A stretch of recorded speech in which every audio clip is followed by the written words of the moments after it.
Melanjutkan video yang kemarin di mana kita dibuat sangat terkejut dengan anak Sun Wukong dan Nio kemudian menjelaskan mengenai apa yang telah terjadi.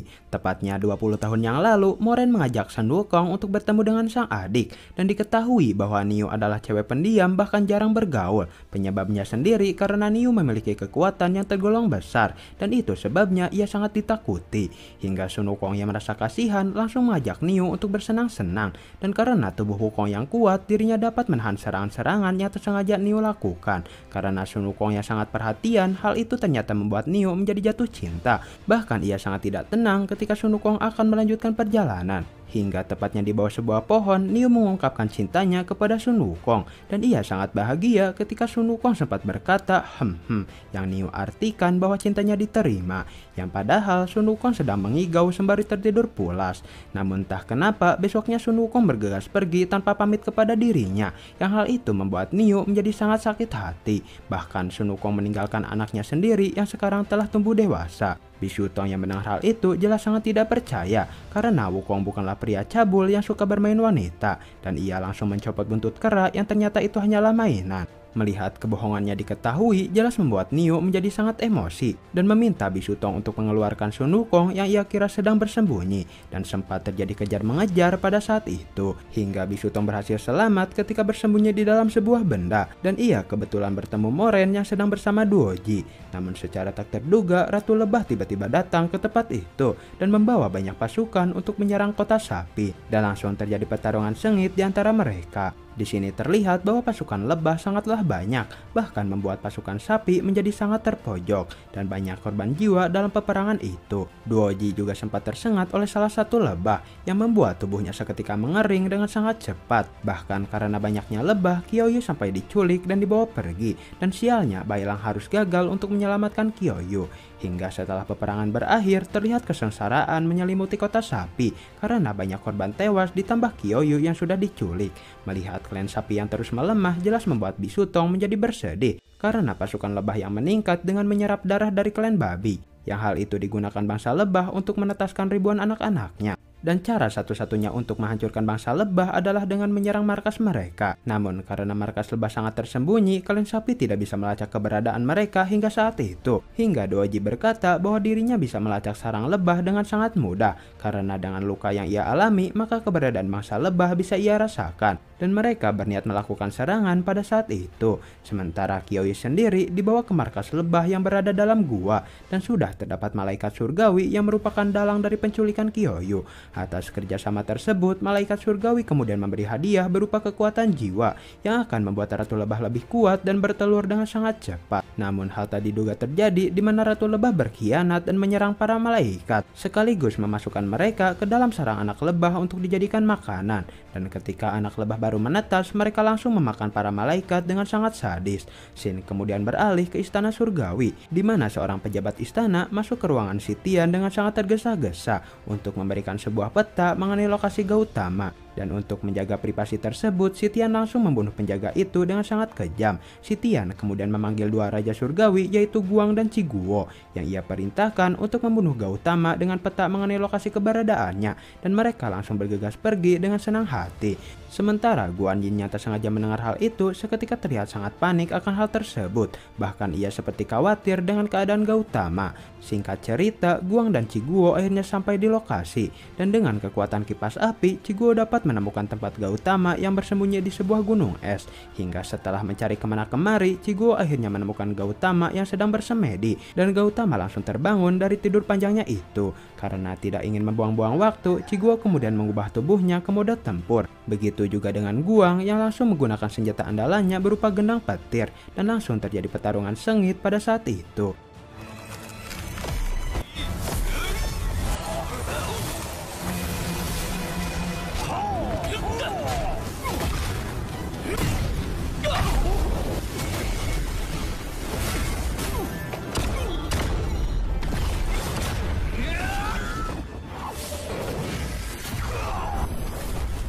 Meski melawan dua raja sekaligus, Gautama masih dapat memberikan perlawanan yang sangat sengit, dan hal itu membuat Guang menjadi sangat emosi. Dengan menggunakan senjata miliknya, Guang membangkitkan Susanoo petir yang sangat mengerikan. Namun Gautama terlihat dapat dengan mudah melumpuhkan Susanoo itu. Guang yang sudah sangat emosi kemudian mengeluarkan jurus terakhir berupa palu raksasa, yang hal itu langsung membuat Gautama menjadi sangat terdesak. Gautama juga dibuat sangat panik ketika Chiguo menggunakan jurus terakhir yang sangat mematikan, dan hal itu jelas akan membunuh Gautama yang sudah terpojok. Namun hal tak terduga terjadi di mana Chiguo malah menyerang Guang pada saat itu, yang alhasil karena serangan tersebut seketika membuat Guang akhirnya langsung tewas. Chiguo kemudian meminta maaf dan memberikan rasa hormatnya kepada Gautama, karena Chiguo tahu bahwa Gautama telah berjuang sendiri untuk keutuhan surgawi. Bahkan ia mengetahui mengenai si Tian yang telah berpaling dari jalan kebenaran. Namun karena tidak berani mengungkapkannya, Chiguo memilih diam dan berpura-pura tidak tahu. Tetapi karena sekarang menyangkut kitab suci, Chiguo akhirnya turun tangan untuk menentang si Tian dan menyuruh Gautama untuk segera mengamankan diri pada saat itu. Atas kejadian tersebut, pasukan surgawi kemudian mengepung Chiguo untuk dijadikan tahanan, dan hal itu membuat si Tian sangat kecewa karena Chiguo yang telah berkhianat. Shin kemudian beralih kepada Aoke, di mana ketika akan termakan Garuda, dirinya diselamatkan oleh seseorang dan dibawa ke sebuah tempat. Namun bukannya selamat, Aoke malah akan dijadikan daging bakar oleh orang yang telah menyelamatkannya, yang ternyata ia bernama Najia dan merupakan kakek sakti yang sempat diramalkan oleh Kyoyu. Dan bila kalian lupa, ia adalah kakek naga yang akan membantai Bisutong.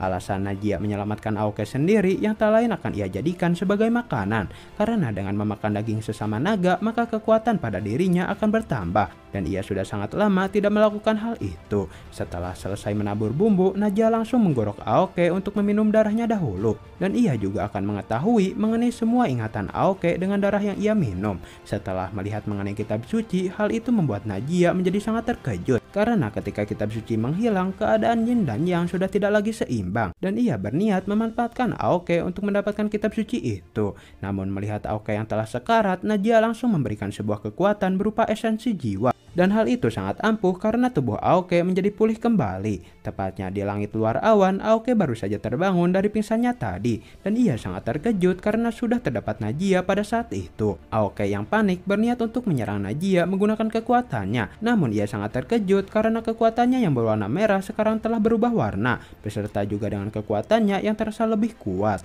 Najia kemudian berkata bahwa hal itu adalah efek dari esensi sejati yang telah ia salurkan kepada tubuh Aoke, dan hal itu membuat semua kekuatan Aoke akan bertambah lebih kuat. Najia juga menunjukkan wujud aslinya dan merupakan leluhur dari bangsa naga, yang tak lain merupakan naga pertama yang terlahir ke dunia. Bahkan ia adalah naga satu-satunya yang ditakuti oleh Master Garuda. Karena telah menyelamatkan Aoke, Najia memiliki sebuah perintah yang harus Aoke jalani, di mana Aoke harus mengambil kitab suci yang berada pada Bisutong, dan sekaligus harus membunuh Bisutong beserta semua muridnya.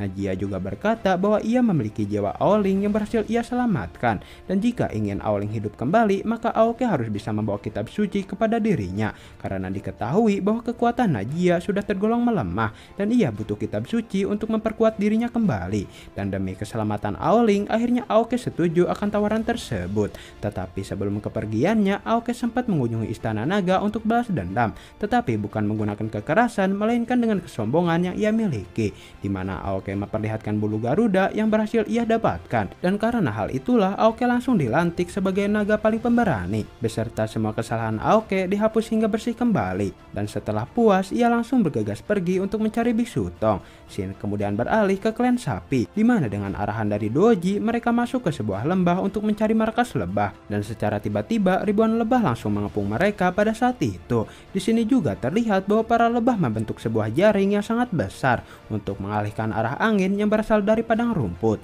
dan hal itu merupakan hal buruk karena klan sapi akan melemah dengan tidak adanya aura padang rumput. Namun karena terlanjur emosi, langsung terjadi pertarungan besar di antara mereka. Di sini terlihat bahwa kekuatan klan sapi sangat melemah, bahkan mereka sangat terpojok oleh serangan dari bangsa lebah. Bisutong yang melihat hal itu kemudian melakukan tapa untuk memberi kekuatan, di mana kekuatan klan sapi meningkat beserta para pasukan lebah yang tiba-tiba melemah. Melihat hal itu, Ratu Lebah menyuruh pasukannya untuk membunuh Bisutong. Namun karena perlindungan dari muridnya, bangsa lebah sama sekali sekali tidak bisa mendekat pada saat itu. Bisutong kemudian menyuruh Bailang untuk pergi mencari Kyoyu, karena dengan kekuatan naga apinya, Bailang akan lebih mudah untuk melewati pasukan lebah, dan ia bergegas pergi waktu itu juga. Sementara Moren yang sangat emosi langsung membantai para pasukan lebah dengan sangat brutal, bahkan ia mampu membuat Ratu Lebah menjadi sangat terpojok.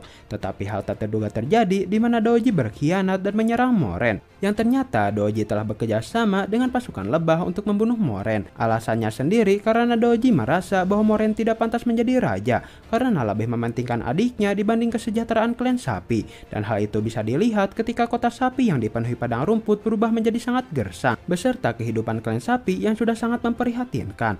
Moren yang mendengar hal itu jelas tidak terima dan sempat terjadi pertarungan kecil di antara mereka, hingga ketika Moren sedang lengah, Ratu Lebah langsung menyengat Moren dengan racun yang sangat mematikan dan akan membuat Moren kehilangan kesadaran karena racun tersebut. Sementara Doji sendiri sangat bahagia pada saat itu. Tetapi karena Ratu Lebah sangatlah licik, akhirnya Doji dikhianati dan tewas secara mengenaskan.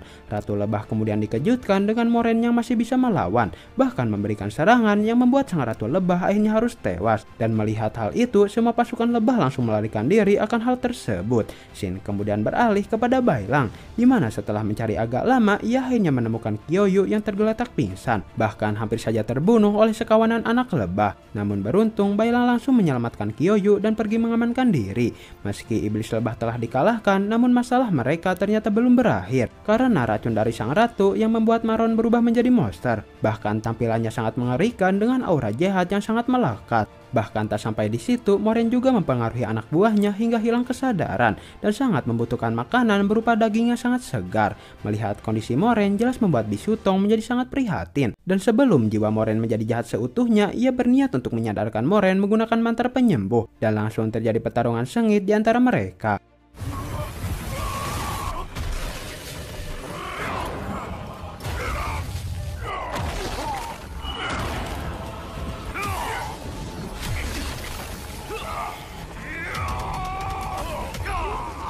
Hingga ketika sudah kewalahan, beruntung Bailang datang untuk membantu mereka, di mana dengan wujud naganya, Bailang mencoba membelit Maron dengan sekuat tenaga, dan Aoke juga tiba-tiba datang pada saat itu. Melihat Maronnya sudah terkunci, Bisutong langsung memanfaatkannya untuk merukiah Maron, dan hal itu memerlukan waktu yang lumayan lama. Beralih ke ingatan Maron, di mana memperlihatkan Niu yang akan jatuh ke jurang kegelapan, dan mengingat Sun Wukongnya telah tewas, ia sudah pasrah akan keadaannya itu, karena bila tidak ada Sun Wukong, maka kehidupannya pun sama sekali tidak berarti. Karena tidak ada cara lain, Bisutong kemudian berbohong bahwa Sun Wukong masih hidup dan sedang bersembunyi untuk bertemu dengan Niu. Mendengar Sun Wukong masih hidup jelas membuat Niu menjadi sangat bahagia, dan dengan bayangan Sun Wukong, ia akhirnya terbebas dari pengaruh kegelapan.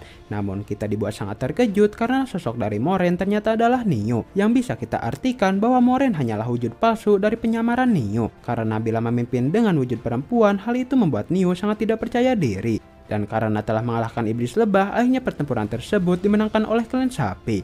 Singkat cerita, kehidupan klan sapi akhirnya kembali damai, dan luka yang Niu alami sudah berhasil disembuhkan oleh bantuan dari Bisutong. Mengingat bahwa Sun Wukong masih hidup, Niu kemudian bertanya mengenai keberadaannya, dan Bisutong menjawab bahwa Sun Wukong sedang menunggu dirinya tepat di depan kota. Tepat di malam hari, Niu menemui Sun Wukong yang telah menunggu dirinya, dan ketika melihat Sun Wukong, hal itu jelas membuat Niu menjadi sangat bahagia. Niu kemudian berkata bahwa dirinya sangat mencintai Sun Wukong lebih dari apapun, dan ingin agar Sun Wukong menikah dan hidup bahagia bersama dirinya. Tetapi Sun Wukong menjawab bahwa ia masih memiliki tanggung jawab untuk mengembalikan kitab suci, dan menyuruh Niu agar lebih fokus untuk memimpin klan sapi, karena ia yakin bahwa masa depan klan sapi akan jauh lebih baik. Niu yang tidak ingin berpisah sempat memohon untuk ikut melakukan perjalanan, namun Sun Wukong menolak dan menyuruh Niu untuk fokus memimpin klan sapi, hingga Sun Wukong langsung pergi pada saat itu. Ternyata wujud Sun Wukong tadi hanyalah sosok kucing yang telah menyamar, dan hal itu diperintahkan oleh Bisutong demi kebaikan Niu. Karena dirasa masalah sudah beres, mereka kemudian melanjutkan perjalanan pada saat itu, beserta dengan Aoke yang memiliki niat jahat untuk mengambil kitab suci. Shin kemudian beralih ke istana surgawi, di mana Guan Yin sedang melakukan pembicaraan dengan Dewa Erlang. Mereka membahas membahas mengenai Chiguo yang rela berkhianat demi menyelamatkan Gautama, dan mulai curiga mengenai Kaisar Sitian yang sudah sangat berubah. Namun di tengah pembicaraan, mereka dikejutkan dengan lonceng istana yang tiba-tiba berbunyi, yang menandakan kedatangan iblis besar ke istana surgawi. Dan benar saja, terdapat gumpalan awan yang berwujud iblis kera yang akan menyerang istana surgawi pada saat itu. Dan film pun berakhir. Di scene akhir kita dibuat sedikit bingung dengan siluman kera yang menyerang istana surgawi, karena kita ketahui bahwa Sun Wukong masih dalam neraka untuk proses reinkarnasi. Dan untuk menjawab semua itu akan saya bahas di konten selanjutnya. Namun karena season 4 belum merilis, maka sabar aja untuk menunggu kelanjutannya. Saya Kaca Film 07 mengucapkan terima kasih dan sampai jumpa.